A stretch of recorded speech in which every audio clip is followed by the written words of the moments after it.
सरकार कले घोषणा 80,000 पदवी आसूची बहुत शीघ्र।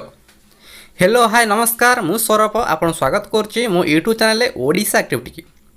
देखंतु एबे आसला एक गुरुत्वपूर्ण घोषणा जहाँकि सरकार कले बहुत बड़ घोषणा 80,000 प्लस वैकेंसी आसवाक जाऊँगी आपण मानी बहुत शीघ्र आपण मानी आसवाक जाऊँगी 80,000 प्लस वैकेंसी एवं बहुत शीघ्र आपण को आसवाक जाऊँगी 80,000 प्लस वैकेंसी एवं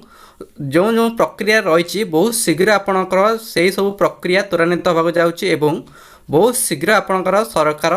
80,000 प्लस वैकेंसी आने जाऊँगी जो पिला माने 10th +2 एवं +3 पास कर बहुत भल सुजोग से 80,000 प्लस वैकेंसी आसवा जाऊँगी विभिन्न विभिन्न डिपार्टमेंट अनुसार यही आपणकर जॉब आसव एवं बर्तमान सरकार एटा एक बहुत भल पदवी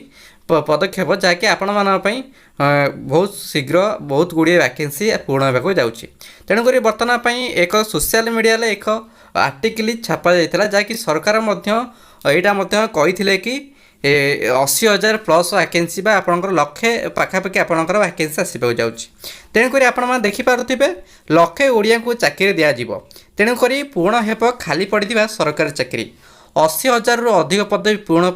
प्रक्रिया आरंभ है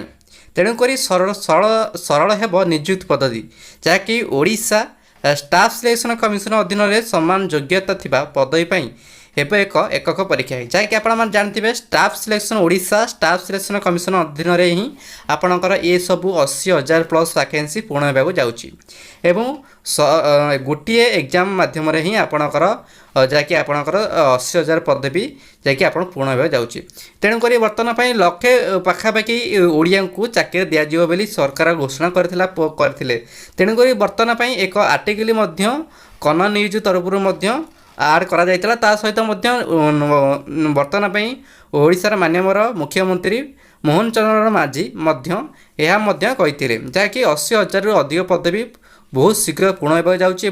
एकक परीक्षा मध्यम जहाँकि ओडिशा स्टाफ सिलेक्शन कमिशन अधीन में पूर्ण होगा जाऊँगी।